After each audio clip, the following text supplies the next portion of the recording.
Kita mulai aja pembahasan kita ya. Jadi saya janjikan hari ini kita mulai membahas mengenai Pentakosta. Jadi kita sudah belajar reform, kita belajar Injili, ya.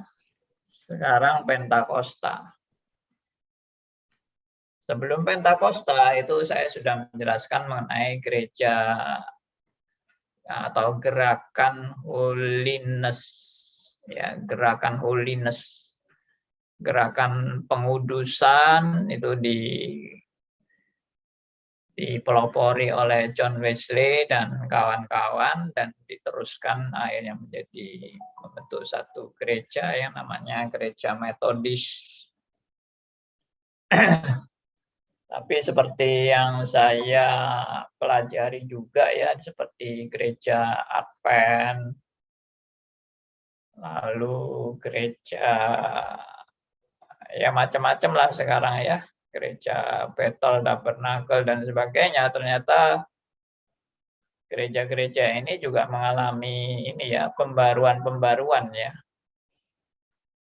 Mengalami pembaruan-pembaruan yang akhirnya mereka banyak memperbaiki doktrin-doktrin yang mungkin sudah dianggap kadaluarsa gitu, dan mereka mengadakan perbaikan doktrinal dalam intern gereja mereka. Demikian juga gereja Metodis pun juga mengalami pembaruan-pembaruan yang mungkin sudah tidak mengacu lagi kepada yang lama ya. Tapi ya sudah, ya gereja masa kini lah sekarang ini. Gereja masa kini.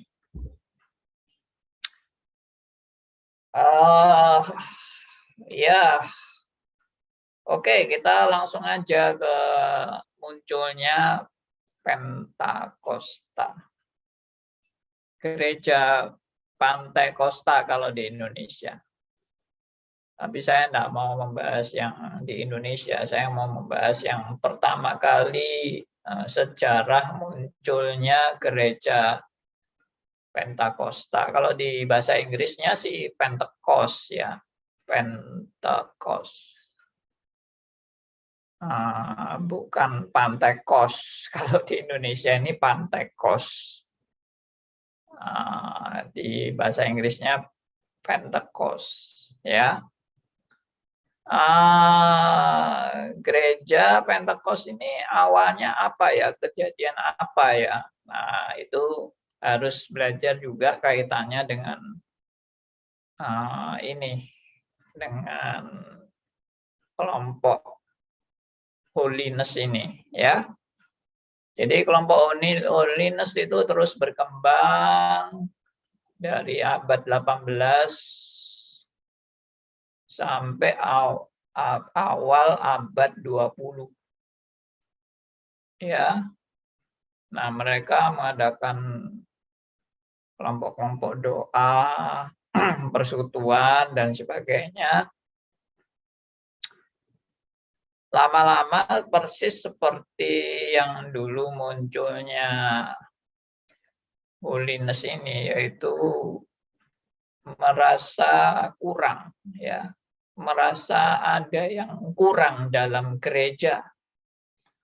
Jadi dulu kan reform, lalu reform terus, makin lama makin suam gitu ya, karena ya dari keturunan ke keturunan, akhirnya dalam kesuaman itu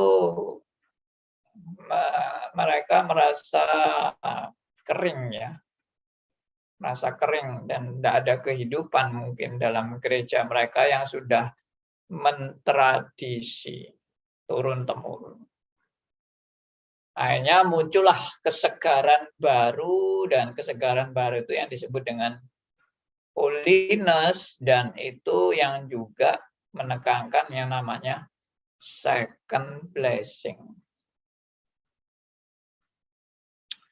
Oke. Jadi tetap mengacu kepada second blessing yang sudah menjadi penekanan dari gerakan holiness ini. Second blessing-nya adalah hidup kudus. Kita harus hidup kudus. Oke. Nah, kebosanan terhadap rutinitas menimbulkan gerakan-gerakan baru, yaitu ya tadi kebosanan terhadap rutinitas reform yang mungkin sudah mentradisi, sudah tidak ada lagi api, semangat. Akhirnya kan muncul KKR kan, KKR-nya John Wesley itu akhirnya api itu muncul lagi, semangatnya timbul lagi. Akhirnya ya itulah munculnya gerakan holiness dan mengajarkan second blessing itu. Harus ada second blessing. Kamu nggak cukup di first blessing, kamu harus mengalami second blessing. Nah, setelah kurang lebih yaitu 2 abad, yaitu dari abad 18 sampai abad 20, muncullah kerutinan lagi dari gerakan holiness ini. Ya, jadi dulu reform dianggap udah rutin, udah bosen atau enggak ada sesuatu yang baru, suam-suam. Muncullah pembaruan. Wah, kaget. Wah, gembira. Wah, ini sesuatu yang menyegarkan, ya. Lalu akhirnya lama-lama kan suram lagi setelah kurang lebih 2 abad itu mulai suram lagi, mulai mentradisi lagi. Lalu muncullah dalam suatu kerutinan dan kebosanan itu muncullah sesuatu yang baru lagi. Apa itu baru?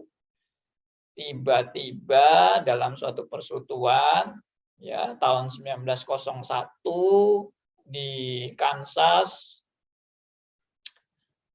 muncullah tiba-tiba ada orang yang bisa bahasa roh. Jadi selama itu nggak ada bahasa roh, nggak ada gerakan bahasa roh selama ratusan tahun itu ya saya nggak tahu lagi kalau memang diem-diem masih ada bahasa. Tapi nggak pernah ada isu munculnya bahasa roh selama dari gerakan reformasi atau bahkan selama dari gereja Katolik berdiri ya abad keempat itu 45 itu sampai reformasi nggak pernah muncul isu bahasa roh. Kecuali di abad-abad keempat ya, kalau saya nggak salah di abad keempat atau ketiga, abad ketiga atau abad keempat muncullah satu gerakan yang namanya Montanisme. Ya, Montanisme. Nah, itu abad ketiga atau abad keempat. Ya, saya sudah catat sebetulnya, cuma saya harus lihat kembali Montanisme ini. Ya, bentar.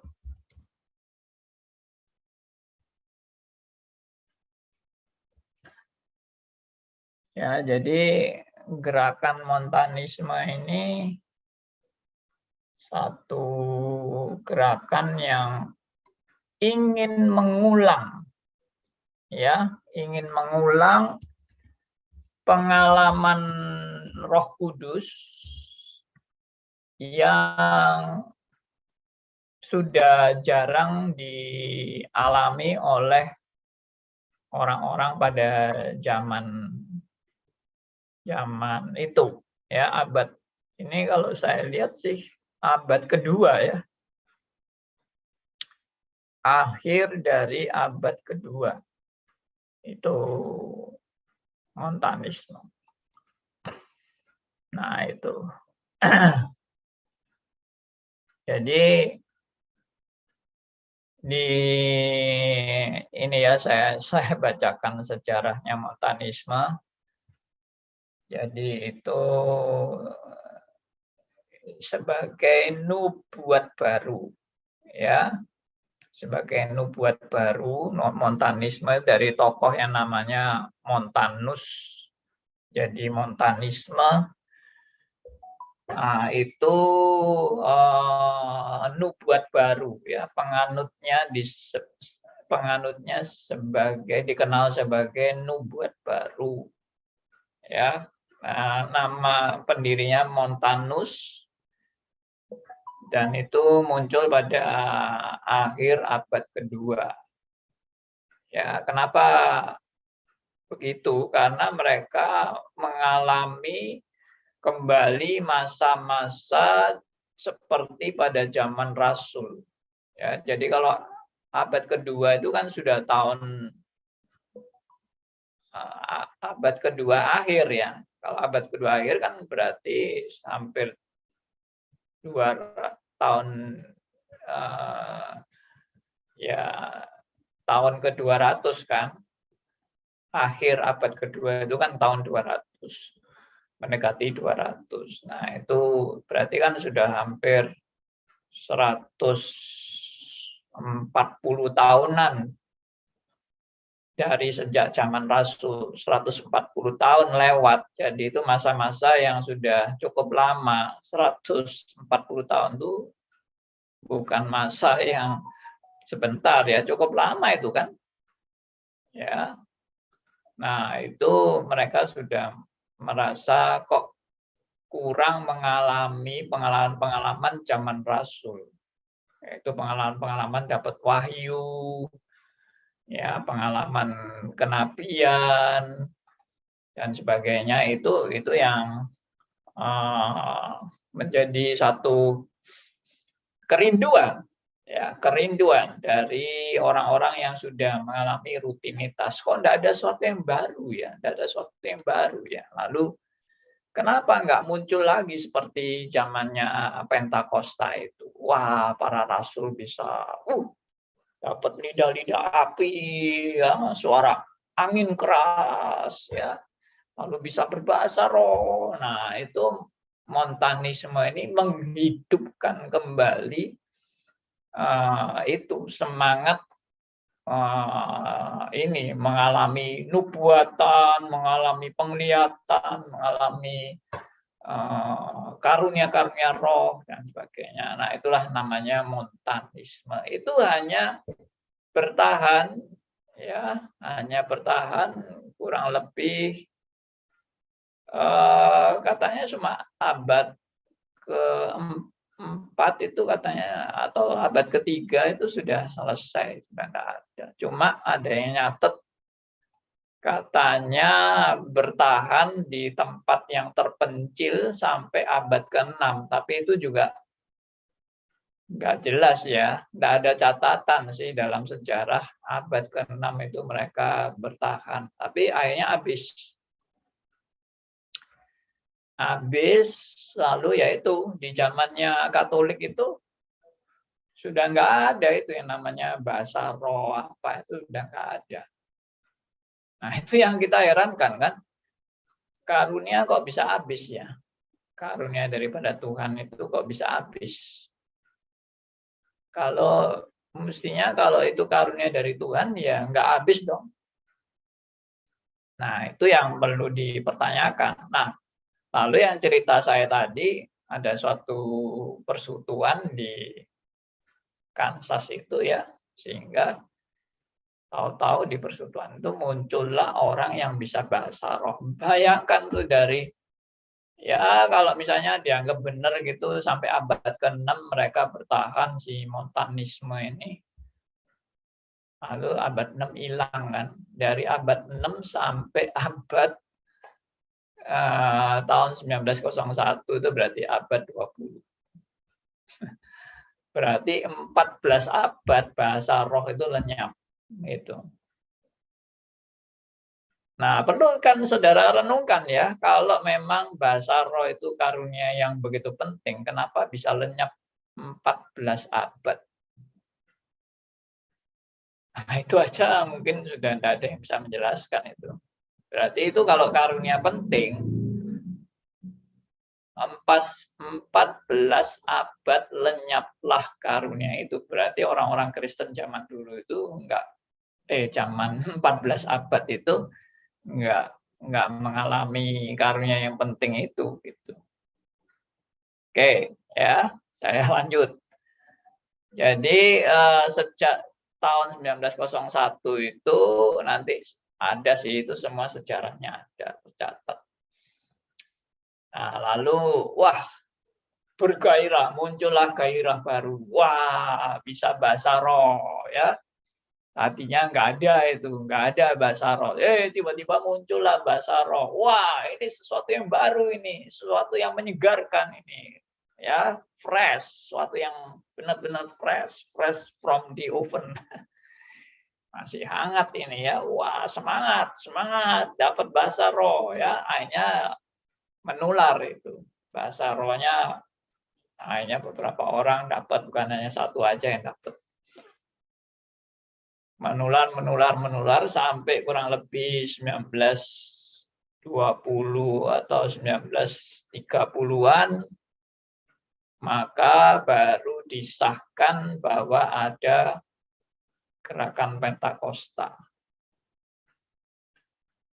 1920-an itu ya, atau 1930-an lah. Jadi ini memang karena ini suatu gejala-gejala yang muncul ya, orang bisa bahasa roh itu gejala-gejala yang muncul yang baru, dari yang tidak ada menjadi ada.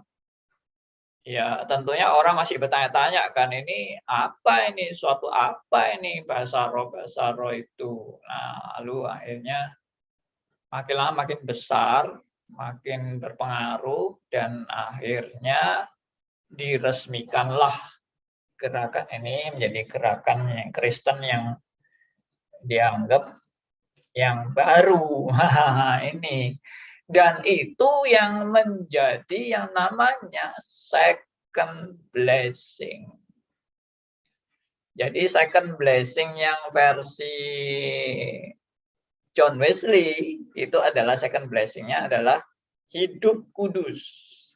Ya, hidup bukan hanya melalui iman, tapi kalau you mau second blessing, you harus hidup kudus. Baru itu dapat second blessing. Nah, sekarang yang 1901 dan sampai 19 diresmikan 1930-an itu, 20 sampai 30 itu second blessing-nya adalah dapat karunia Roh Kudus, khususnya bahasa roh. Penekanannya pada bahasa roh waktu itu. Ya. Dan itu second blessing, dan itu akhirnya menjadi doktrinnya Pentakosta, dan itu disebut sebagai bukan sekedar second blessing yang hidup kudus. Enggak, mereka enggak mengakui lagi bahwa second blessing itu hidup kudus. Mereka mengakui second blessing itu adalah baptisan roh. Baptisan roh. Ya.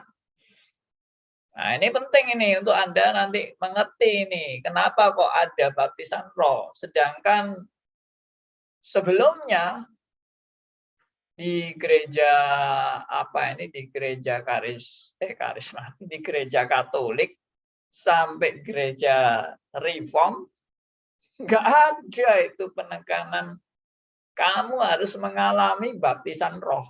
Itu nggak ada. Ya coba aja lihat di gereja Protestan, ada nggak upacara baptisan roh? Nggak ada.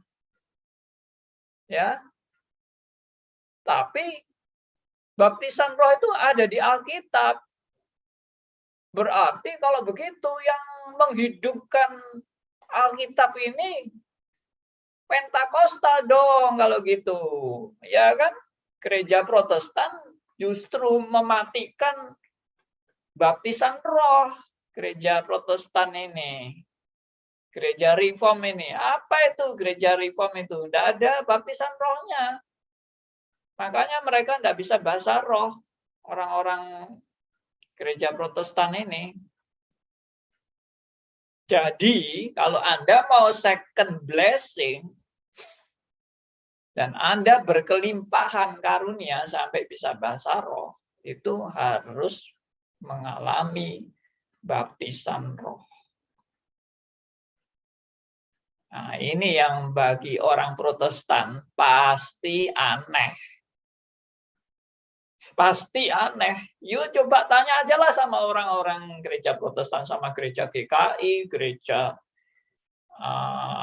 GPIB, HKBP, atau gereja Gemit apa semua, tanya sama mereka. Yuk sudah ngalami baptisan roh? Pasti bilang, what is that? Ya, I don't know itu. Aku nggak pernah dengar itu ya, baptisan roh itu apa itu. Nah, itu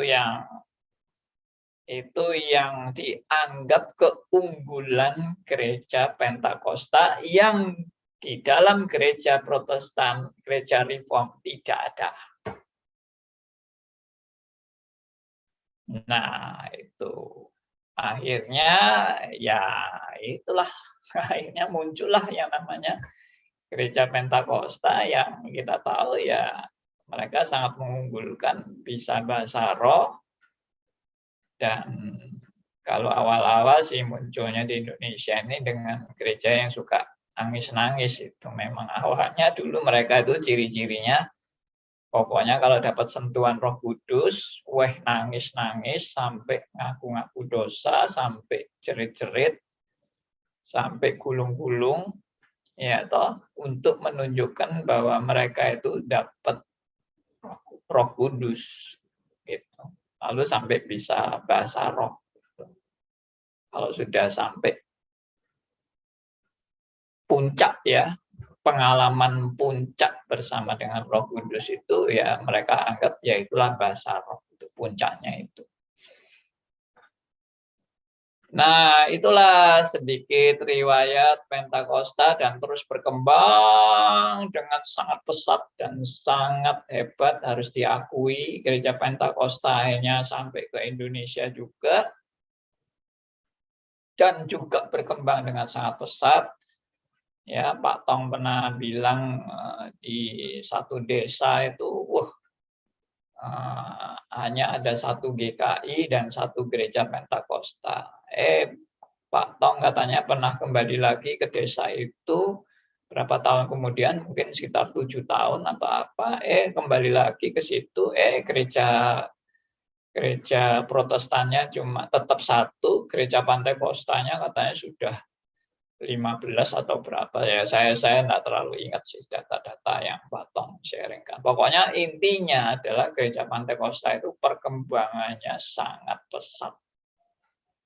Mereka banyak menarik jiwa-jiwa untuk percaya kepada Tuhan, dan dari apa ya, yang terutama mungkin dari rakyat menengah ke bawah.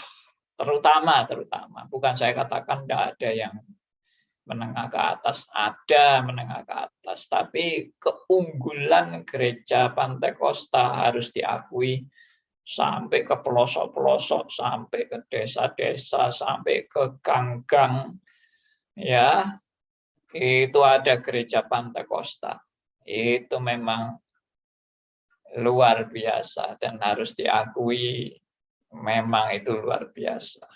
Ya, lalu gaya Pantekosta kita sudah tidak usah heran ya, misalnya semangat, berapi-api, semangat, lalu nyanyinya juga semangat, musiknya juga semangat. Itu saya alami itu.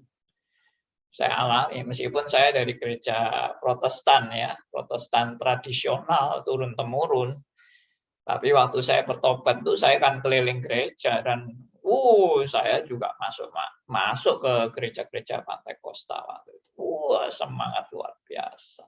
Apalagi kalau mengundang pembicara-pembicara top waktu itu, termasuk Yusuf Roni, ya macam-macam lah, termasuk Yeremia Rim ya waktu itu pembicara-pembicara top itu yang pokoknya kalau masuk gereja seperti itu, waduh, rasanya berapi-api sekali, semangat sekali. Saya rasakan itu, saya sendiri terjun di gereja-gereja seperti itu, ya, tepuk tangan keras, ya, nyanyi dengan gembira, ya itu saya ngalami itu masa-masa itu.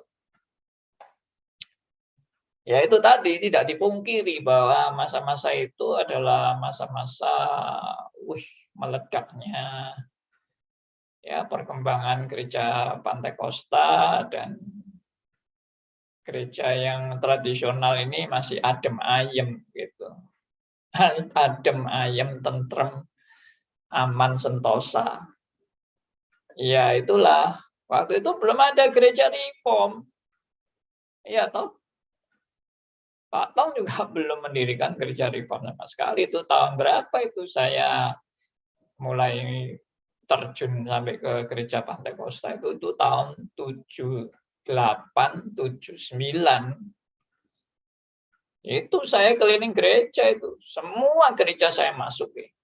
Gereja Pantai Kosta, gereja Bethel.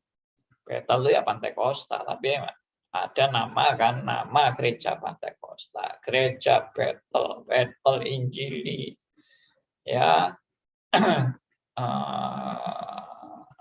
Selain itu saya juga ke gereja, ada gereja Muria, apa semua saya datangi semua, ya. Karena saya baru bertobat, saya nggak ngerti namanya gereja itu aliran apa, nggak tahu. Pokoknya semua gereja adalah saudara dalam Tuhan. Itu saya dulu. Lalu mereka kan berapi-api itu. Jadi saya juga mengadopsi semangat berapi-api itu dari gereja-gereja Pantai Kosta itu. Dan saya merasa happy sekali waktu itu. Saya tidak ada merasa keganjilan atau apa. Lalu bahasa roh, waduh bahasa roh rame banget waktu bahasa roh. Saya hanya ikut-ikut aja. Terus terang aja waktu itu saya, what is that? Ya, bahasa roh ini. Apa ini? Ini gejala apa? Saya nggak ngerti, tapi saya aminkan saja bahwa ini adalah satu kebenaran yang meskipun saya nggak ngerti, tapi ini gereja Tuhan. Dan ya biarlah bahasa roh itu terjadi, saya hanya pejamkan mata, saya berdoa sendiri kepada Tuhan, Tuhan biarlah meskipun saya tidak bisa sampai serame mereka bahasa rohnya itu, karena saya cuma bisa niru-niru aja, dan saya berdoa aja sama Tuhan waktu itu ya. Kalau ya sandalawas itu ya saya bisa itu. Ya tapi ya saya ngaku lah bahwa itu cuma niru-niru doang gitu loh. Ya. Dan saya memang diajari bahasa roh oleh pendeta waktu itu namanya Hana Sebaja ya, pendeta dari Semarang. Dulu kalau tidak salah gereja GPDI atau apa ya, saya lupa itu. Nah itu gereja Isa Masih ya. Nah itu lalu diajari bahasa roh ya. Jadi semua saya ikuti, belajar bahasa roh ya ikut ya toh. Lalu diajari untuk melafalkan kata-kata yang bahasa roh itu, sambil ya geli-geli sedikit lah belajar itu ya. Gimana saya pikir kok diajari berkata-kata yang nggak dipahami gitu. Berkata-kata yang nggak dipahami itu gimana sih? Saya juga bingung. Tapi itu katanya Alkitab memang bilang begitu. Orang yang berbahasa roh itu nggak ada yang memahami. Oh begitu ya. Nggak ada yang memahami. Tapi ternyata juga yang mengalami kesulitan bukan hanya saya. Teman-teman saya juga. Semua mahasiswa yang belajar ya. Saya waktu itu kan di Salatiga. Jadi sudah mahasiswa kan di sana. Jadi teman-teman saya mahasiswa juga ikut belajar sama-sama, tapi ya sama-sama merasa kesulitan gitu loh. Gimana sih bahasa roh ini? Akhirnya ya Ibu Hana itu lalu menyimpulkan, memang ini aneh, dia bilang. Pengalaman dia itu selama dia ngajari bahasa roh ke gereja-gereja yang di pedalaman-pedalaman, ya, maksudnya di pedesaan, itu orang-orangnya cepat bisa bahasa roh, orang-orang pedesaan itu. Kalau diajari bahasa roh, tahu-tahu bisa, ya. Ya, tapi kalau mahasiswa ini memang sulit mahasiswa ini. Bahasa rohnya sulit mahasiswa. Dia ngaku sendiri sulit gitu. Ya, terus dia analisa ya, kemungkinan besar karena mahasiswa itu kan intelektual ya. Jadi terlalu banyak mengandalkan otak. Nah, kalau orang pedesaan tuh dianggap orang-orang sederhana yang terlalu polos, lalu pasrah gitu aja. Kalau suruh ikut Roh Kudus, ya ikut, ya ayo berkata-kata, ya berkata-kata. Akhirnya bisa, karena nggak terlalu banyak mikir gitu, ikut aja lah. Nah kalau mahasiswa ini kan mikir, oh gini, gini, gini, ini apa sih kayak gini ini. Dipikir-pikir ya akhirnya nggak bisa-bisa. Nah, sampai kita diajari bagaimana nggak usah mengandalkan pikiran, ya pikirannya itu disingkirkan dulu pikirannya. Kita juga bingung menyingkirkan pikiran itu bagaimana ya, orang itu ya punya pikiran tapi disuruh menyingkirkan pikiran ya. Jadi ya itulah pengalaman saya yang cukup menggelikan, tapi saya ikut terus ya, saya ikut persekutuan apa ini di Salatiga itu ada satu toko yang dijadikan persekutuan karismatik waktu itu. Jadi kita rutin tiap minggu mesti bikin persekutuan di situ dengan ya itu tadi gejala-gejala bahasa roh apa segala macam. Ya, oke. Nah, itu yang saya pernah sharekan yang lalu bahwa waktu kedatangan tamu dari Jakarta ya. Jadi kami ini sudah terbiasa dengan bahasa roh versi Salatiga ya. Lalu kedatangan tamu yang dari Jakarta, lalu mereka juga berbahasa roh langsung sama teman saya ditengking dan di stop bahasa rohnya teman yang tamu dari Jakarta ini. Lalu dia bilang ada roh yang berbeda yang hadir di tempat ini.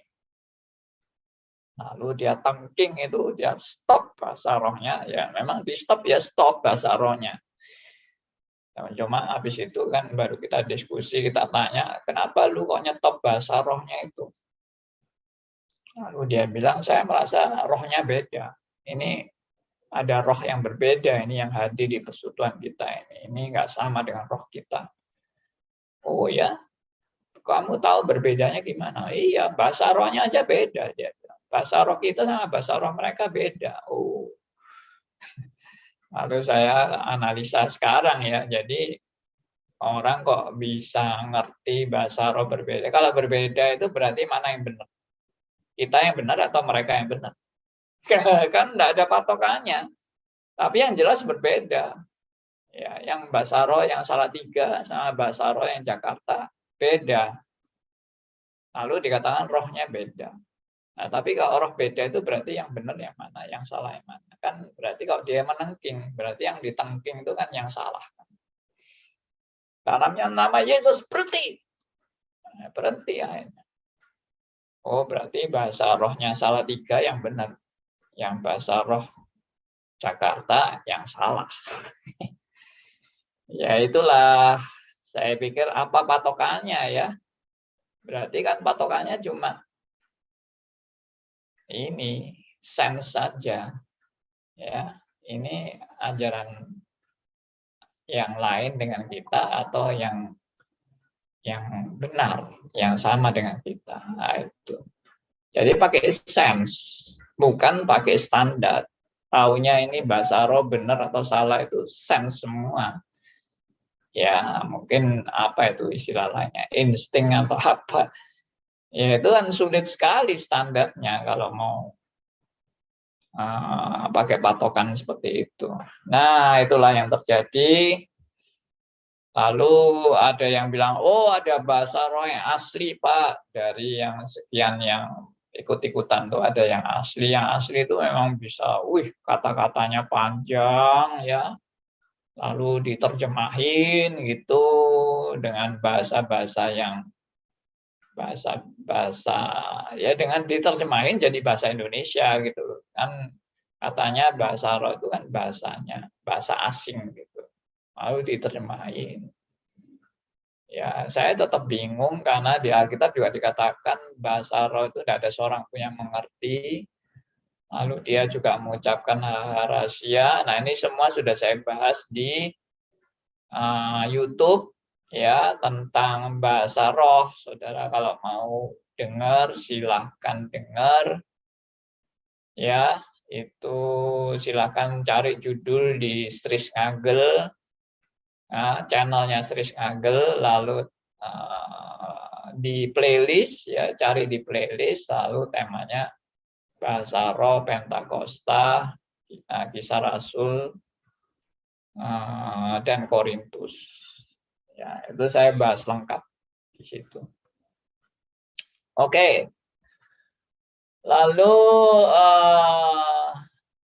saya membaca buku sejarah Pentakosta ya. Saya sudah baca sejarahnya dan dulu ditulis oleh orang Pentakosta sendiri. Ya, dan mereka memang mengatakan demikian, seperti yang tadi saya ceritakan, bahwa Pentakosta itu dimulai dari orang yang bisa bahasa roh. Tahun 1901 itu. Nah, jadi kalau tidak ada orang bisa bahasa roh, ya mungkin Pentakosta nggak muncul. Tapi sekarang Pentakosta sudah berkembang luar biasa, meledak luar biasa. Demikian pesatnya, sehingga ya boleh dikatakan memberikan juga tanda petik ya, sumbangsi untuk perkembangan gereja di Indonesia.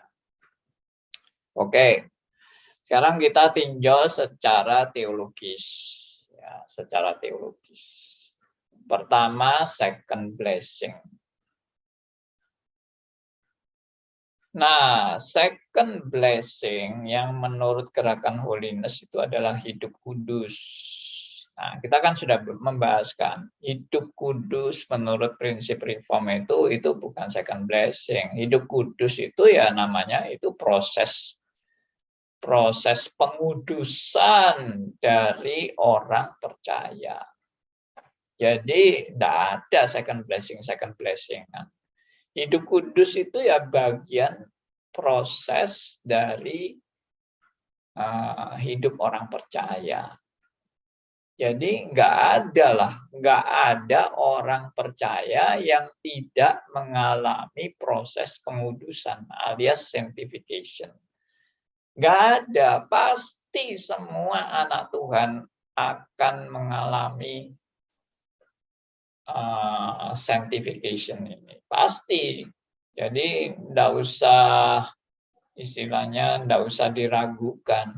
Dan nggak benar itu kalau misalnya ada orang Kristen yang sudah bertobat, benar-benar sudah bertobat, tapi tidak mengalami pengudusan. Nggak mungkin itu suatu kesalahan. Kalau Anda menambahkan second blessing dalam hidup orang percaya. Dan second blessing-nya itu pengudusan. Jadi meskipun Anda tidak mengalami yang namanya second blessing, setiap orang Kristen pasti harus masuk dalam proses pengudusan. Ya, sanctification. Oke, kan sudah jelas kan? Berarti kesimpulan second blessing itu ya salah. Ya maaf, saya mesti ngomong ini, salah.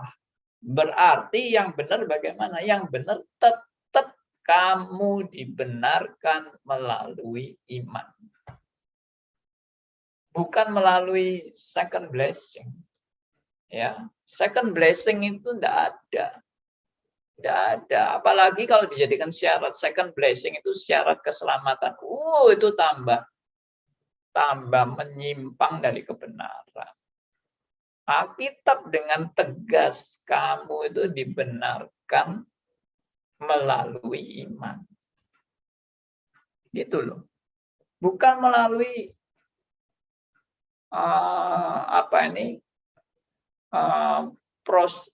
gerakan pengudusan, bukan. Kamu itu dibenarkan tuh melalui iman, sudah. Lalu kalau gitu pengudusannya kapan?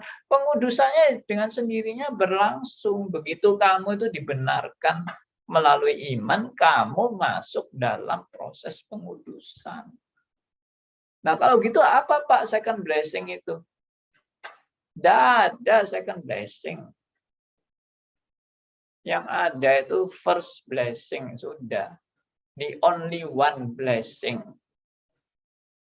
Tidak ada first blessing, second blessing, third blessing, fourth blessing. Lama-lama sampai 1000 blessing. Bisa dideret terus itu blessing-blessingnya itu. Iya kan? Tidak ada. Blessingnya apa? Blessingnya itu ya only by grace-nya itu, keselamatan melalui karya Kristus itu. Blessing-nya itu. Dan tentunya itu mencakup keseluruhan hidup orang percaya.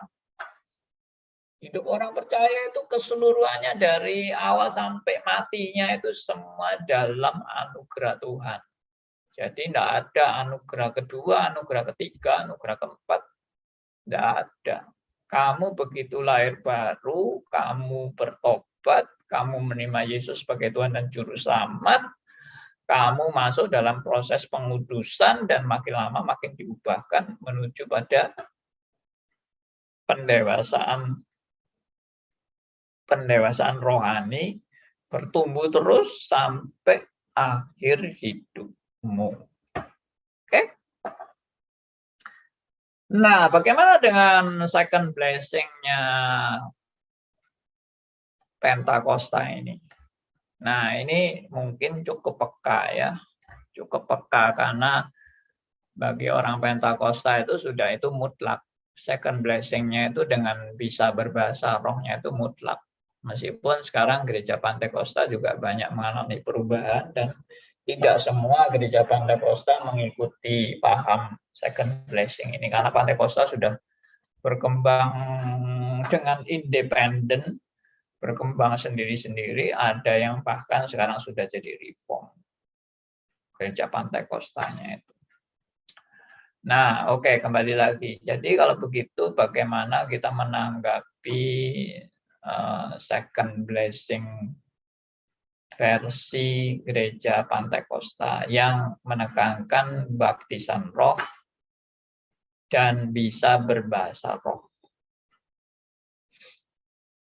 Ya, anjuran saya, Anda yang mau meneliti ini, coba lihat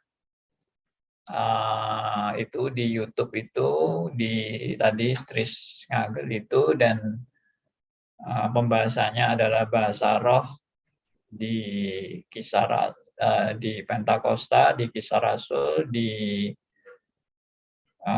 Korintus, ya kan? Nah, silakan dibahas, dipelajari di YouTube-nya kami juga.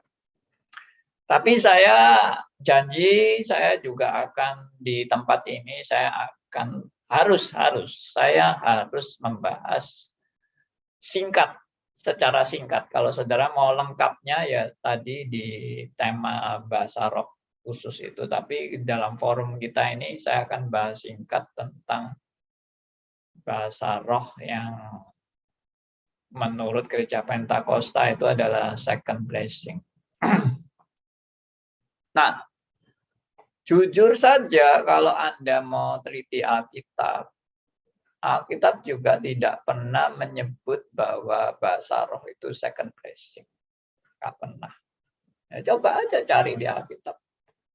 Kamu mendapatkan second blessing yaitu bahasa roh.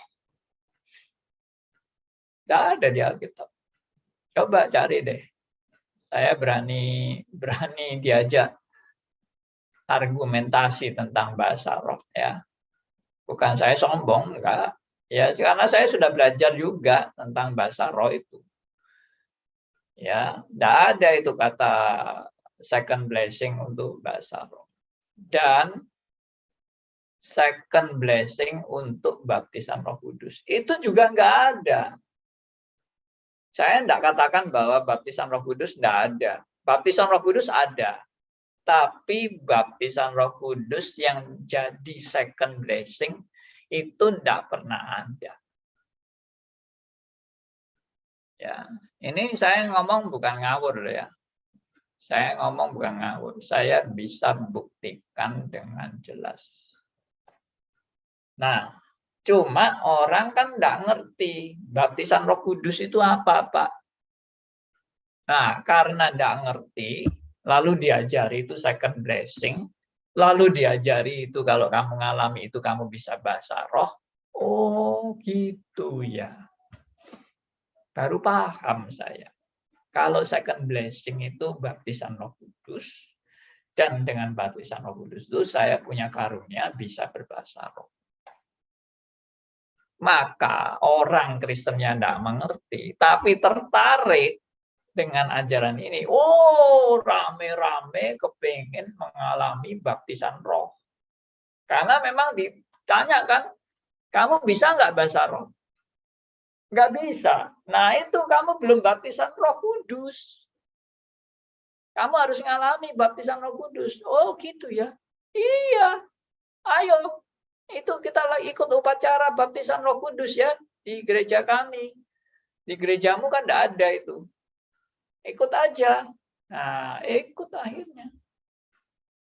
Ikut lalu ditumpangi tangan, lalu ada yang menggelepar ya, geblang-geblang begitu, lalu akhirnya kejang-kejang ada yang kemudian tiba-tiba bisa bahasa roh. Wah, ini dia, ini mengalami second blessing, orang yang bisa bahasa roh. Nah, yang nggak bisa bahasa roh, coba-coba gini, tapi nggak bisa-bisa. Aduh, aku nggak dapat second blessing. Ada yang dapat, ada yang nggak dapat, gitu. Yang nggak dapat merasa nyesel ya. Mungkin aku terlalu banyak dosanya, sehingga aku nggak dapat second blessing, gitu. Kenapa aku nggak bisa bahasa roh? Aku udah sungguh-sungguh menjaga hidup suci, tapi kok tetap nggak bisa. Kenapa ini? Tuhan mungkin kurang ngasih aku ya, atau aku kurang hidup kudus ya. Nah, bisa seperti itu. Ya, ini ceritanya nanti cukup panjang ini kalau saya mau membahas ini, tapi nggak apa-apa, saya janji singkat saja. Jadi akhirnya itu menjadi pola gereja Pantekosta, yaitu mengalami baptisan roh dan mengalami bahasa roh. Sudah, itu menjadi rumus. Bahkan sampai ada, saya tahu sendiri ada pendeta Pantekosta yang bilang, kalau kamu nggak bisa bahasa roh, berarti kamu bukan orang Kristen. Kamu belum betul-betul Kristen sejati. Orang yang cuma menerima Yesus sebagai Tuhan dan Juru Selamat, masih diragukan keselamatannya. Tapi kalau kamu sudah bisa bahasa roh, nah ini baru bukti keselamatan. Wah, jadi orang yang tidak bisa bahasa roh kan merasa bersalah terus kan, dan merasa, jangan-jangan aku orang buangan ya, karena aku nggak bisa bahasa roh. Nah, itulah Pantekosta. Tapi Pantekosta sekarang sudah berkembang menjadi banyak perbedaan ya. Ada yang mengharuskan bahasa roh, ada yang tidak. Ada yang boleh kamu bahasa roh, ada yang bilang enggak, bahasa roh pun juga enggak apa-apa. Tapi tetap ada yang mengharuskan. Tetap ada yang menganggap bahasa roh itu mutlak. Nah, jadi doktrinnya yang jelas yang mana? Ya enggak jelas, karena semua menurut selera dari masing-masing hamba Tuhannya. Hamba Tuhannya menganut Pantekosta yang bagaimana. Nah, itu akhirnya bisa sendiri-sendiri, beda-beda. Oke. Supaya nggak bosan dengar saya, mungkin ada yang mau menanggapi, ada yang mau bertanya, ada yang mau sharing mungkin, ada yang bisa bahasa roh di sini, mau sharing juga silakan. Ya, karena saya pernah mengadakan seminar bahasa roh, itu ada yang nangis. Setelah saya bikin seminar bahasa roh, ada yang nangis. Aduh Pak, saya merasa Bapak ini terlalu menghina bahasa roh, katanya gitu. Sampai dia nangis. Padahal saya ini bisa bahasa roh, ini saya diberkati Tuhan luar biasa loh Pak. Saya benar-benar merasa dikuatkan, diteguhkan dengan bahasa roh. Tapi Bapak ini kok malah menganggap bahasa roh itu nggak penting. Saya sangat sedih, ya, dia bilang gitu. Wah, ya berarti dia itu nggak paham kan apa yang saya ajarkan. Dipikir saya ini melecehkan bahasa roh gitu. Ya salah lah, saya tidak pernah, saya bahkan tidak berani dan tidak boleh saya melecehkan bahasa roh. Tapi pertanyaannya kan bahasa roh yang benar-benar bahasa roh itu yang bagaimana? Nah, itu yang perlu kita renungkan baik-baik. Karena buktinya sekarang gereja Pantai Kosta ada yang berbahasa roh, ada yang juga tidak ada bahasa roh. Bahkan saya sekarang tahu ada gereja karismatik yang nggak ada bahasa rohnya sama sekali. Padahal karismatik. Ya, dan nanti saya bisa buktikan kalau mau putar videonya juga ada pendeta karismatik yang sudah tidak lagi mengajarkan yang bahasa roh itu. Ada. Saya bahkan kenal dengan ada pendeta yang ya, yang saya tak usah sebut lah, nanti nggak enak ya. Jadi saya kenal pendetanya, saya ngobrol-ngobrol sama dia, ya dia juga enggak sama sekali enggak menekankan bahasa roh. Nah itu kan berarti doktrin Pentakosta yang benar-benar Pentakosta itu yang mana? Sudah nggak jelas sekarang. Ya sejarah sudah berubah. Ya itulah pengantar tentang Pantai Kosta. Nah nanti kalau karismatiknya mungkin hari Senin depan ya, saya baru jelaskan tentang karismatik. Ya, silakan Pak Sugianto. Mungkin kameranya boleh dibuka, Pak.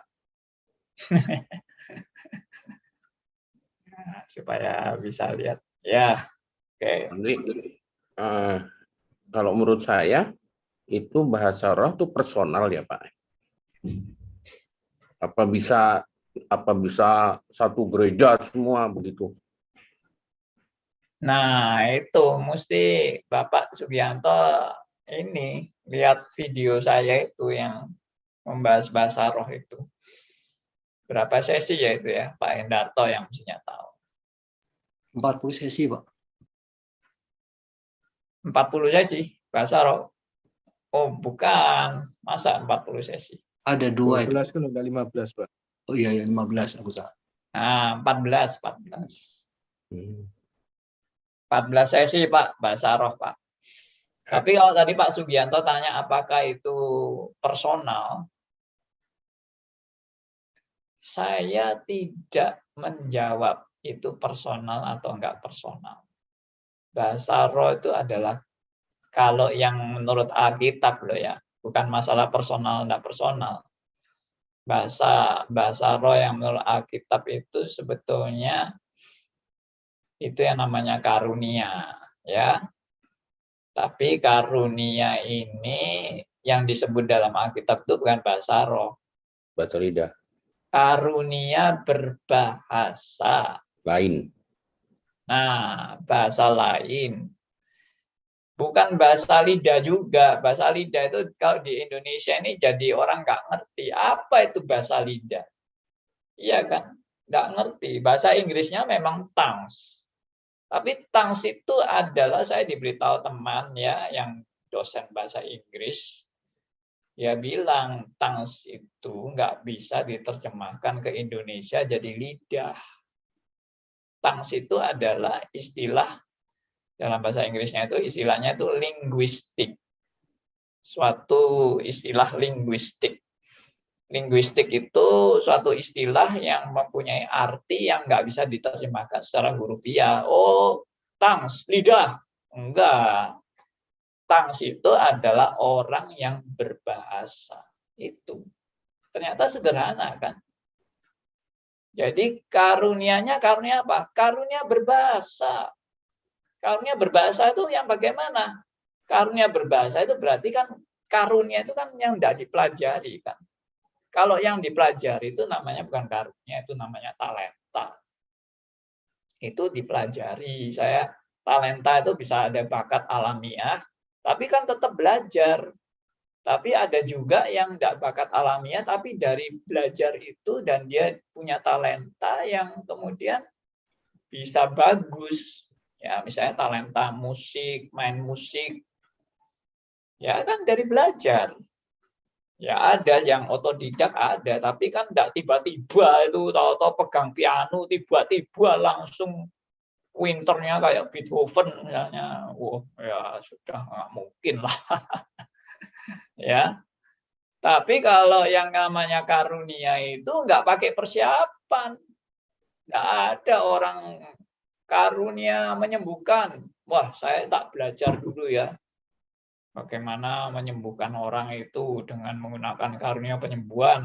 Jadi mesti ada persiapan, latihan menyembuhkan, dan sebagainya. Nggak ada itu. Karunia menyembuhkan itu saya juga biasa-biasa aja. Saya mendoakan orang, tapi Tuhan kasih saya karunia waktu saya mendoakan, tiba-tiba aja orangnya bisa sembuh tanpa saya belajar apa-apa. Nah, demikian juga karunia berbahasa. Saya bisa berbahasa yang saya nggak pernah belajar, tiba-tiba saya bisa. Berarti itu bahasa yang asing, maksudnya bahasa asing itu bahasa manusia, bukan bahasa malaikat. Ini apakah menipu ya? Nah, suara siapa itu ya? Tolong mic-nya bisa di-mute-nya supaya nggak feedback. Jadi dengan saya bisa berbahasa lain, bahasa asing, bahasa manusia dari daerah lain, itu tiba-tiba aja saya bisa. Nah, itulah yang dimaksud dengan karunia berbahasa. Dan karunia berbahasa ini bukan untuk pamer-pameran ya, misalnya ini loh, gua bisa bahasa roh. Tiba-tiba saya bisa bahasa Eskimo gitu misalnya. Saya tidak pernah belajar bahasa Eskimo, tiba-tiba ya, Tuhan kasih saya karunia bisa bahasa Eskimo. Lalu Anda semua pelongo-pelongo semua terheran-heran dengan saya bisa bahasa Eskimo, padahal ya di sini tidak ada satu orang pun yang ngerti bahasa Eskimo. Iya kan? Saudara, apa di sini ada yang ngerti bahasa Eskimo? Nah, kalau saya misalnya tiba-tiba dapat karunia bahasa Eskimo, lalu buat apa untuk Anda itu keuntungannya apa? Saya bisa bahasa Eskimo itu. Nah, itu tidak terjadi di hari Pentakosta, rasul-rasul bisa berbahasa lain, lalu semua orang yang dengar itu nggak ngerti apa-apa. Enggak, mereka ngerti. Yang didengar itu mereka ngerti, tapi mereka terheran-herannya kenapa? Karena mereka dari daerah-daerah ini kan luar Israel kan. Mereka daerah Asia kecil ya, seperti daerah Makedonia atau daerah ya Efesus, Filipina, ya pokoknya Asia kecil itulah. Di situ mereka dari daerah-daerah itu dan mereka punya bahasa-bahasa setempat karena mereka adalah orang-orang yang sudah mengungsi ke sana, orang-orang Yahudi yang mengungsi ke daerah Asia kecil itu. Tapi tiba-tiba para rasul yang tidak pernah belajar bahasa mereka, mereka bisa berbahasa mereka. Jadi para rasul itu ngerti. Bukan bahasa aneh-aneh yang nggak dimengerti. Itu loh. Jadi bahasa roh itu atau tangs itu adalah bukan bahasa yang tidak dimengerti. Dimengerti. Tapi nanti pasti ada yang tanya kan, loh Pak, di Korintus itu ditulis loh Pak, tidak ada seorang pun yang mengerti loh Pak. Nah, nanti dulu. Anda nggak paham itu. Kenapa di Korintus sama di Kisah Rasul ada perbedaan. Nah, karena banyak orang nggak ngerti, lalu bikin teori yang ngawur. Bagi saya ini teori ngawur. Teori ngawurnya apa? Berarti ada dua macam bahasa roh. Satunya bahasa yang dimengerti, yaitu di Kisah Rasul. Satunya bahasa yang tidak dimengerti, yaitu yang di Korintus. Jadi yang di Korintus itulah yang apa yang wala itu yang orang nggak paham sama sekali. Itu yang Korintus. Sedangkan kalau bisa berbahasa asing tanpa belajar, ya itu di Kisah Rasul.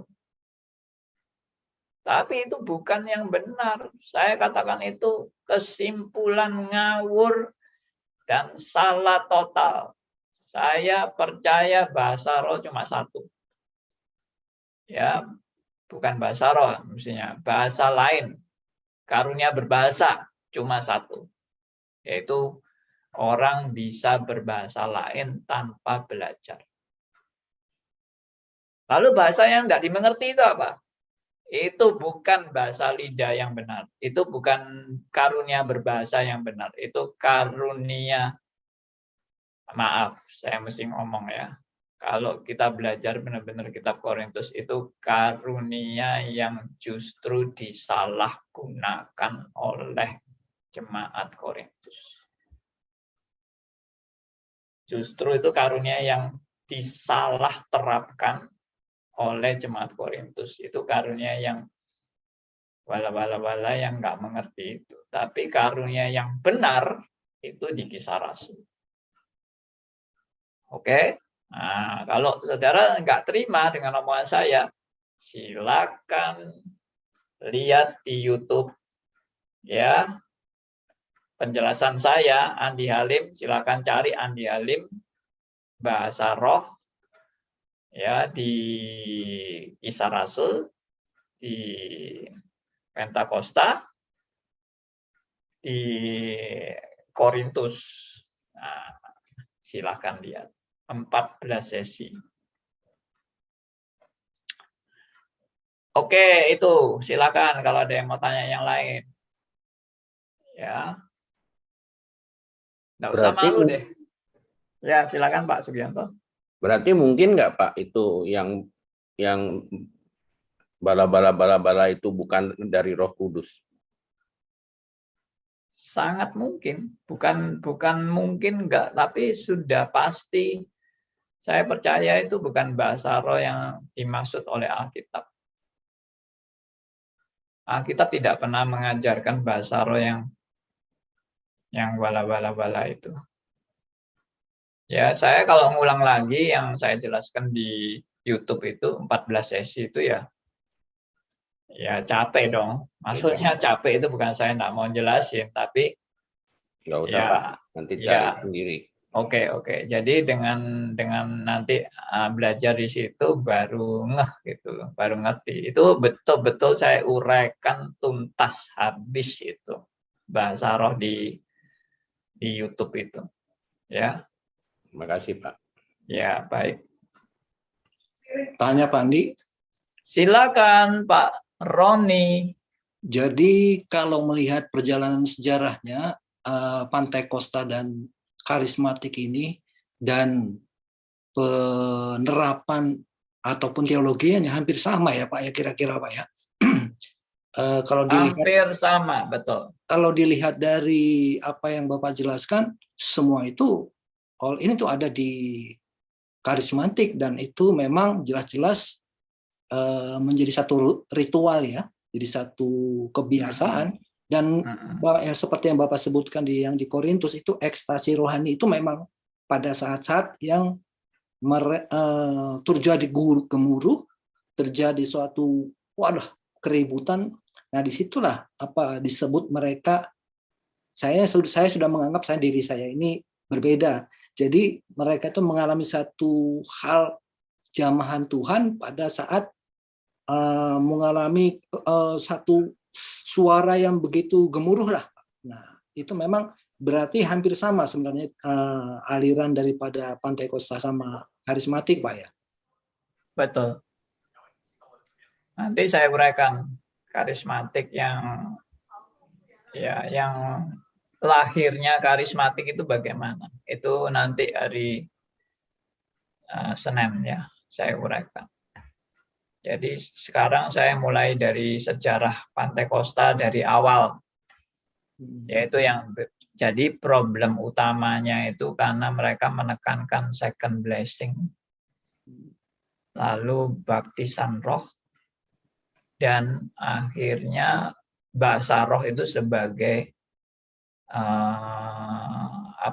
tanda keselamatan atau syarat keselamatan. Harus bisa bahasa roh. Yang tidak bisa bahasa roh berarti belum tentu selamat kamu. Itu. Dan menurut saya itu karena fatal, kesalahan yang fatal, yaitu percaya tentang baptisan Roh Kudus yang sama sekali keliru, yang enggak sesuai dengan Alkitab. Oke ya. Ada lain yang mau tanya? Shalom. Ya, ada. Ini teman saya, ini lama ini. Teman lama ini. Bapak. Shalom, Pak Andi. Ya, Bapak Yanuar. Shalom. Iya, waduh, saya baru pertama kali masuk ke channelnya Pak Andi. Puji Tuhan. Puji Tuhan. Ya, saya mau menanggapi tentang second blessing itu aja. Yes. Ini kan memang kesalahan yang fundamental di dalam iman kebenaran kekristenan kita. Iya. Jelas dikatakan di Roma pasal 10, bagaimana Tuhan Yesus menyelamatkan kita. Di Roma pasal 10 ayat 9, dikatakan sebab jika kamu mengaku dengan mulutmu bahwa Yesus Tuhan dan percaya di dalam hatimu kalau Allah telah membangkitkan dia dari antara orang mati, maka kamu akan diselamatkan. Yes. Nah, itu tidak bisa ditawar-tawar, ya. Dan diulang lagi di ayat 10, karena dengan hati orang percaya dan dibenarkan, dengan mulut orang mengaku diselamatkan. Yes. Nah, bagaimana bisa tiba-tiba muncul ya paradigma atau kebenaran lain ya? Nah, menurut saya ini adalah sesuatu yang fundamental bagi keimanan kekristenan, apalagi kita kalau belajar soteriologi. Yes. Ya, doktrin keselamatan. Bagaimana bisa dihubungkan karunia berbahasa roh disebut second blessing ya, dikoneksikan dengan keselamatan orang-orang percaya. Nah, ini adalah sesuatu yang fundamental yang harusnya ya kita yang harus mengkoreksi, Pak Andi. Saya setuju itu. Kita nggak bisa berdiam diri dengan mereka-mereka ini gitu loh. Mereka harus belajar kembali back to the Bible gitu ya. Betul. Apa kata Alkitab. Jadi semua itu harus kita uji melalui Alkitab, kitab suci inilah patokannya gitu ya. Nah, namun kalau kita tahu sendiri, orang karismatik sendiri kan malas belajar. Malas belajar membaca Alkitab, menyelidiki Alkitab ya. Dan yang paling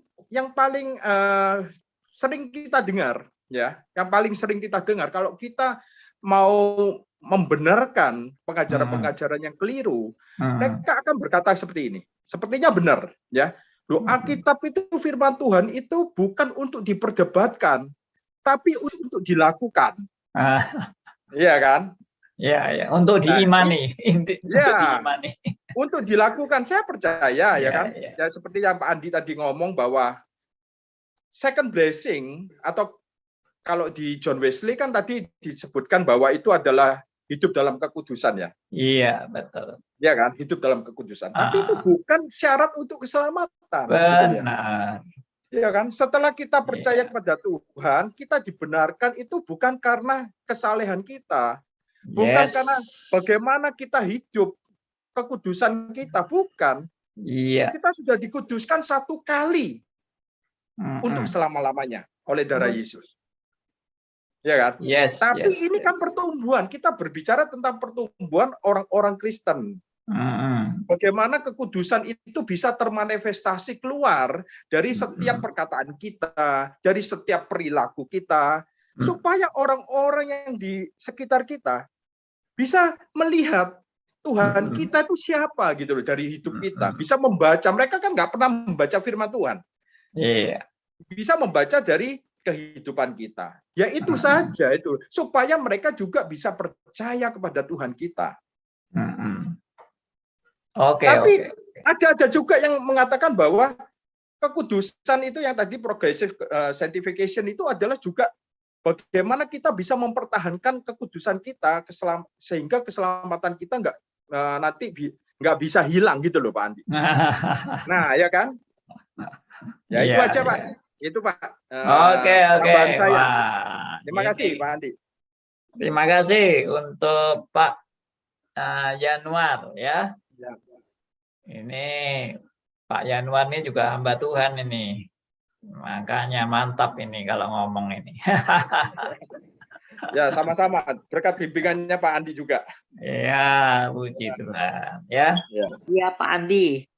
Ya, Bu Rani. Ya, seperti Pak Yanuar yang dulu kan saya nggak ngerti, Pak. Nggak ngerti sama sekali. Tapi saya mau belajar Alkitab nggak ngerti.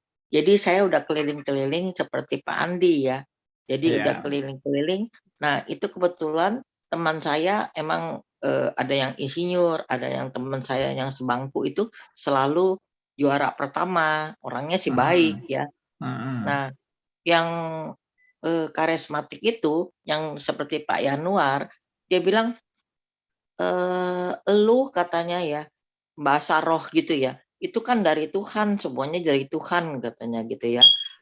Udah pasti betul katanya. Saya bilang, kok gampang ya, gua belajar dari SD, SMA, terus belajar ya tiap hari. Kok second blessing kok bahasa roh kok gampang nggak dipelajarin cuman sebentar. Lu mau rapat lu dia kan majelis juga ya.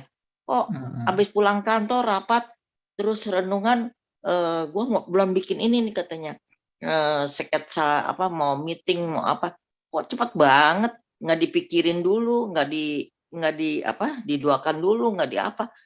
Ya, semuanya kan mendadak gitu loh, Pak. Mendadak. Jadi kayaknya secepatnya gitu. Ya kan? Nah, saya kan mau belajar firman, saya bukan mau secepatnya. Masa gua sampai SMA aja bertahun-tahun, masa mau belajar Alkitab cepat banget. Nggak mau, aku mau belajar firman Tuhan, aku bilang aku mau belajar Alkitab gitu. Jadi saya keliling-keliling sama pendeta Yusuf Roni, saya bilang saya mau belajar, yang lain udah pinter-pinter, saya kan nggak ngerti sama sekali Tuhan Yesus itu siapa, saya nggak ngerti gitu. Nah, banyak yang pendeta keliling-keliling ke segala Yeremia Rim, segala Yusuf Roni, segala saksi Yehwa gitu loh. Nah, saksi Yehwa itu saya nanya, gue buka perjanjian lama aja nih, Allah itu kasih, saya bilang gitu ya. Nah, Allah itu kasih maksudnya apa gitu loh. Terus kedua, marilah kita. Kok marilah kita?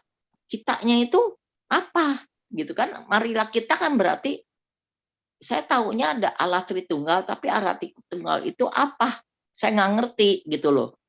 Nah, dia bilang, ya marilah kita gitu. Terus kedua, ini benar katanya Tuhan Yesus yang paling agung, paling apa, tapi dia ciptaan gitu loh.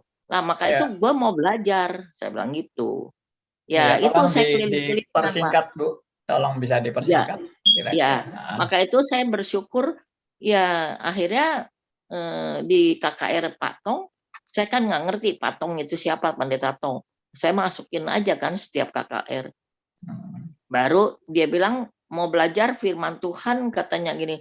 Saya langsung nanya, Pak, ada Bible study nggak? Ada. Ya udah saya ikutin aja.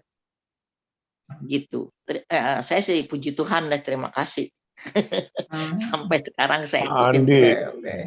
Ya, terima kasih Bu Lani. Silakan Pak Gegi. Ya Pak Andi, Bu Lani nggak mengerti, ya toh, tapi masih untung nggak korban. Saya tidak mengerti, saya korban istri hilang. Ya, tapi itu tetap nggak ada yang kebetulan ya Pak Gegi ya. Semua itu tetap dalam kasih karunia Tuhan ya. Kalau Pak Gegi mungkin enggak kehilangan istri, Pak Gegi juga ikut sesat loh Pak. Ayo, iya benar. Nah, bisa sesat. Untung itu Pak Gegi berpisah itu. Kalau enggak ikut sesat itu, aduh. istrinya pakai gini sekarang jadi peramal itu, waduh. Iya, ada hadir di Zoom sekarang itu Pak Keki kalau sananya itu Wah, di sesat. Zoom. Lagi musim orang stres, jadi kasih angpau kalau cocok kasih angpau 5 juta, 3 juta.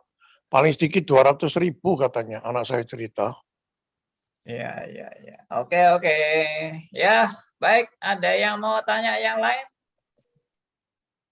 Atau cerita pengalamannya di Pantai Costa atau apa, bisa bahasa roh. Coba siapa yang bisa bahasa roh di sini? Mau cerita apa? Pak Andi, saya mau nyambung lagi Pak Andi. Kalau tadi Pak Andi tanya pengalaman ya. Satu hari saya pernah bertemu dengan satu pelayan Tuhan ya, di rumahnya teman saya. Waktu itu ya di Pakuan sana Pak, di Laguna itu. Nah, ternyata dia masih ada family, orang Malang. Ya, ada family sama teman saya. Kemudian yang papanya itu mau mendoakan saya. Dia ngomong, Yanuar, saya mau mendoakan kamu. Nah, masa didoakan orang tua, masa ya saya nolak, ya kan. Akhirnya dia mendoakan saya, Pak. Dia mendoakan saya, dia waktu mendoakan saya tuh menggunakan bahasa roh. Nah, kebetulan anaknya ada di sampingnya. Lah, ketika dia mendoakan saya, anaknya itu langsung menerjemahkan apa yang dikatakan dia, yang didoakan itu. Jadi otomatis itu Pak. Dia begitu berdoa, anaknya langsung ngomong. Artinya apa? Artinya apa? Artinya apa? Artinya apa gitu. Nah, itu. Ya, saya tidak mau menghakimi mereka, ya. Ya, saya hanya menghargai mereka karena dia mau mendoakan saya waktu itu. Tapi itu ada fenomena yang seperti itu. Gimana Pak Andi? Jadi papanya yang berdoa bahasa roh, kemudian anaknya yang langsung menafsirkan bahasa roh itu. Nah, kalau misalnya dibuat-buat ya Pak Andi ya, saya kok rasanya ragu juga. Karena lancar. Begitu papanya selesai doa, dia langsung translate. Bapaknya doa, dia langsung translate gitu. Ini fenomena apa gitu ya? Kalau misalnya berkacamata dengan apa yang sudah dipaparkan sama Pak Andi. Sekarang yang diterjemahkan itu masih ingat nggak Pak? Intinya apa? Intinya dia mau menubuatkan pelayanan saya. Dan yang dinubuatkan terjadi. Saya kan sudah pelayanan waktu itu, sudah pelayanan. Belum pelayanan, tapi dia menubuatkan pelayanan saya ini akan begini. Saya akan memberitakan tentang Injil kasih karunia. Dia ngomong seperti itu. Dia ngomong seperti itu. Ya, lepas dari benar atau tidak benarnya, ya saya nggak mau menghakimi mereka. Tapi ini fenomena yang saya lihat. Kemudian ada lagi. Jemaat saya juga punya mama juga gitu. Mamanya juga bahasa roh, tapi ada temennya juga yang menafsirkan. Ya itu. Baik. Ya, itu pembahasan mengenai bahasa roh ini memang nggak bisa cuma sepintas saya jelaskan karena itu menyangkut latar belakang kitab Korintus, latar belakang kisah para rasul. Ya, Pentakosta, itu menyangkut banyak hal. Kalau kita nggak ngerti ya kita keliru menafsirkan tentang bahasa roh ini gitu. Jadi kalau yang tadi peristiwa-peristiwa yang dialami oleh Pak Yanuar dan teman-teman yang lain, kalau kayak gitu-gitu itu nggak ada standarnya Pak. Maksudnya nggak ada standarnya itu. Ini benar-benar dari Tuhan atau bukan dari Tuhan, atau ini hanya satu gejala-gejala semacam ekstasi atau juga semacam sugesti diri tentang suatu yang disebut dengan bahasa roh gitu. Jadi gini. Kalau misalnya ini saya cuma mau mengajukan untuk teman-teman mempertimbangkan begini. Bahasa roh yang di Kisah Rasul itu adalah bahasa roh yang langsung dimengerti oleh pendengar pada waktu itu. Jadi memang tidak perlu penerjemahan karena mereka langsung berbahasa yang dimengerti oleh pendengarnya. Nah, itu yang di Kisah Rasul. Sedangkan yang di Korintus itu Rasul Paulus itu memberikan beberapa tanda petik pengertian bahasa roh versi Korintus. Ya, itu. Yang pertama, Rasul Paulus bilang bahasa roh yang versi Korintus itu pertama, tidak berbicara kepada manusia, tapi berbicara kepada Allah. Itu yang pertama ya. Ya, kalau mau dilihat 1 Korintus 14 ayat 2. Lalu yang kedua, dikatakan dia berbicara dan tidak ada seorang pun yang mengerti. Tidak ada seorang pun yang mengerti. Karena dia berbicara kepada Allah. Itu yang kedua. Ya, semua bisa dilihat di 1 Korintus 14 ayat 2. Lalu yang ketiga, dikatakan karena memang tidak ada seorang pun yang mengerti, lalu dikatakan dia membicarakan hal-hal yang rahasia. Rahasia. Ya, itu tertulis semua loh di 1 Korintus 14 ayat 2. Saya nggak ngarang ya. Nanti coba atau kita buka sekarang deh supaya bisa langsung lihat, supaya Anda juga yakin bahwa saya nggak ngarang gitu. 1 Korintus pasal 14 ayat yang kedua. Ya. Nah, ini saya tunjukkan ayatnya. Anda bisa lihat di 1 Korintus 14 ayat 2. Nah, ini. Ya, siapa yang berkata-kata dengan bahasa roh, tidak berkata-kata. Nah, ini saya blok ini. Tidak berkata-kata kepada manusia. Ya, nah ini pertama kan tidak berkata-kata kepada manusia. Yang kedua adalah berarti dia kalau tidak berkata-kata kepada manusia, tapi dia berkata-kata kepada Allah. Ini yang kedua. Lalu yang ketiga dikatakan tidak ada seorang pun yang mengerti. Ya, kenapa tidak ada seorang pun yang mengerti? Karena, nah, yang keempat, ia mengucapkan, nah, oleh roh, ia mengucapkan hal-hal yang rahasia.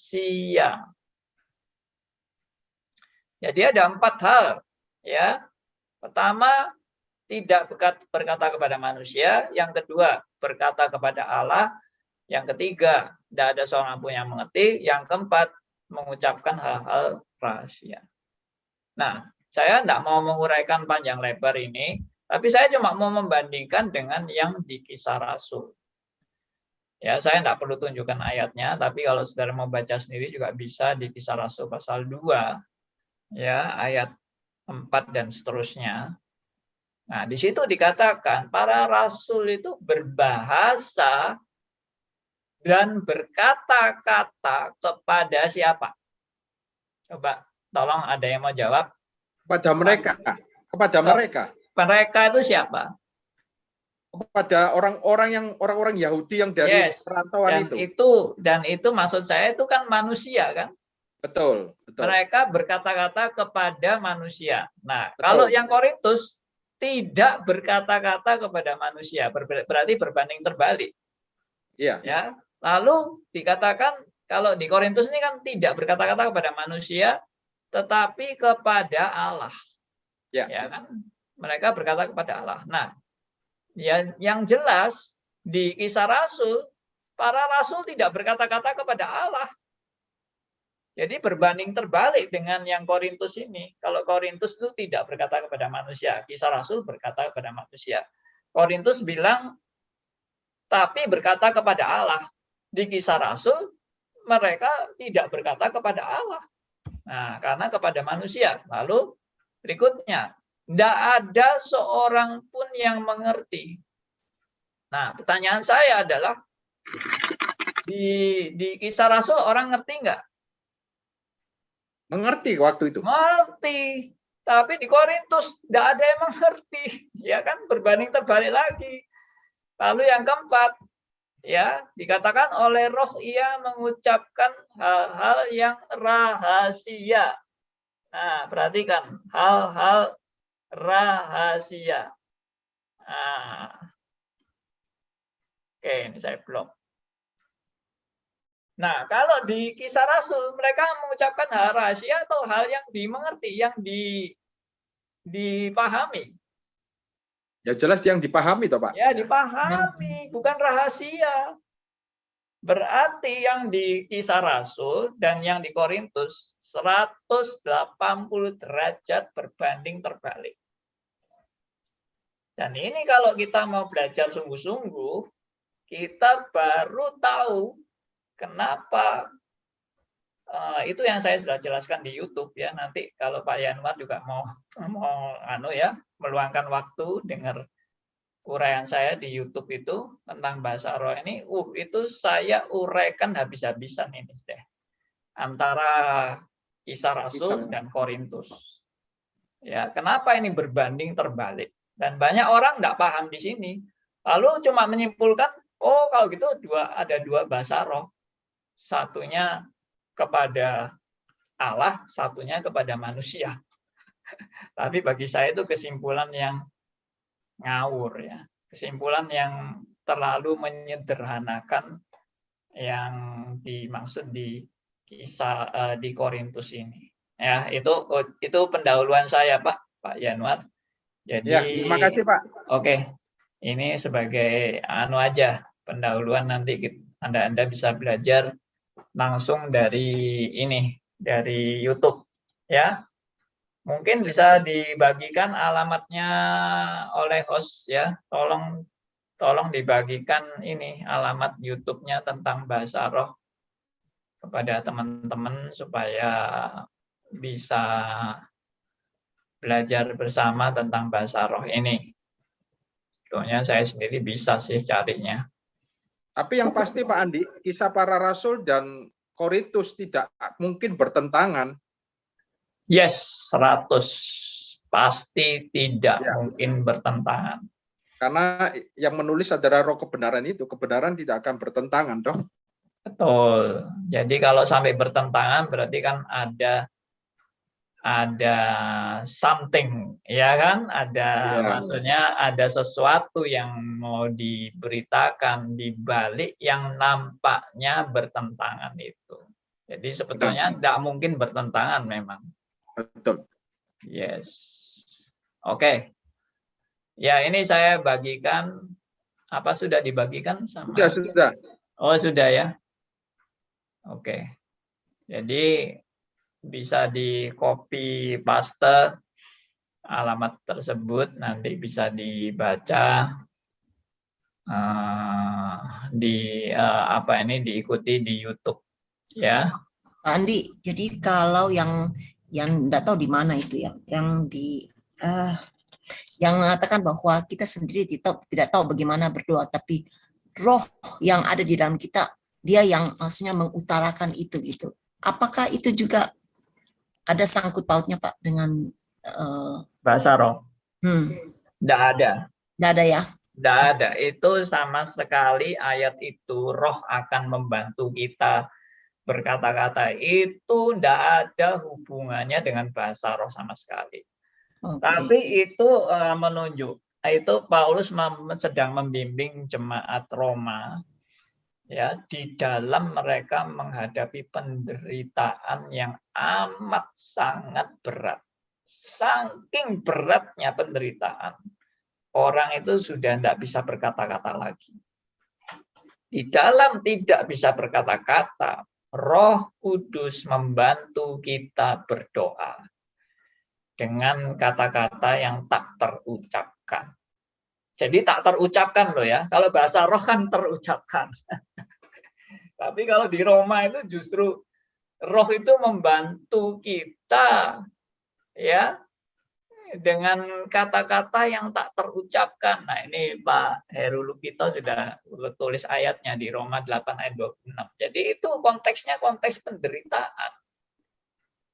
Dan maksudnya pada waktu saya sudah nggak sanggup lagi berkata-kata, Roh itu memberi saya kekuatan dalam berdoa. Itu maksudnya Roma 8 ayat 26. Jadi tidak ada hubungannya dengan bahasa roh, ya. Ya, karena justru itu kata-kata yang tidak terucapkan itu. Itu poinnya di situ. Iya, Kalau tapi itu bukan dihubungkan dengan Roma 6, bahasa roh, maka itu justru berkata-kata. Kalau bahasa roh itu kan berkata-kata. Ini tidak terkatakan. Ya, oke, Bu Billy, kenapa? Tadi itu bukan di Roma 6, Pak. Roma 8 itu yang 26. Oh ya, Roma 8. Pak Lukito itu Roma 6 tadi dia tulis. Enggak, 8. 8 ya? Iya, 8. Ini di chatnya ini. Chatnya Zoom ini Roma 8 ayat 26. Ini saya baca ini. Tapi ini untuk orang yang seperti yang kan di bawahnya itu selalu menjadi ayat favoritnya yang bahwa kita Allah turut bekerja dalam segala sesuatu untuk mendatangkan kebaikan. Iya. Itu tentang orang pilihan ini, Pak, ya kan? Iya. Jadi itu maksudnya roh yang membantu doa orang-orang pilihan itu yang maksudnya di sana, Pak. Iya, orang yang menderita. Ini konteksnya penderitaan, Bu. Oke. Ya. Oke. Benar ya itu ya, Roma 8 ayat 26. Nah, ini roh membantu kita dalam kelemahan kita. Sebab kita tidak tahu bagaimana sebenarnya harus berdoa. Nah, ini perhatikan, tidak tahu bagaimana sebenarnya harus berdoa. Saking beratnya penderitaan. Tetapi roh sendiri berdoa untuk kita kepada Allah dengan, perhatikan, dengan keluhan-keluhan yang tidak terucapkan. Tidak terucapkan loh. Jadi pasti bukan bahasa roh kan.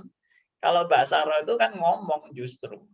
Justru bahasa roh itu terucapkan. Ya, paham ya Bu ya? Oke. Ya, oke. Ya, oke, kita sudah jam 9 lebih. Ya, terima kasih buat semua teman-teman yang sudah terlibat dan sudah bersama-sama belajar. Dan saya boleh minta dengan hormat Bapak Yanuar memimpin kita dalam doa penutup kali ini. Silakan Pak Yanuar. Ya, mari kita satukan hati kita. Bapak yang kami sembah di dalam kerajaan surga, kami sungguh sangat bersyukur karena pada malam hari ini Engkau membimbing kami melalui hamba-Mu, Bapak Pendeta Andi Halim, untuk mengetahui kebenaran, prinsip kebenaran Injil, kebenaran firman Tuhan. Dan biarlah kami selalu bertumbuh di dalam kebenaran-Mu ya Tuhan. Kebenaran-Mu yang telah memerdekakan kami. Terima kasih Tuhan, anugerah-Mu sungguh besar terhadap hidup kami ya Tuhan. Karena Engkau telah menyerahkan anak-Mu yang tunggal mati untuk menanggung semua dosa-dosa kami. Kami percaya kami sangat diberkati pada malam hari ini. Dan biarlah semuanya untuk kemuliaan nama Tuhan kami, Yesus Kristus. Amin. Haleluya. Amin.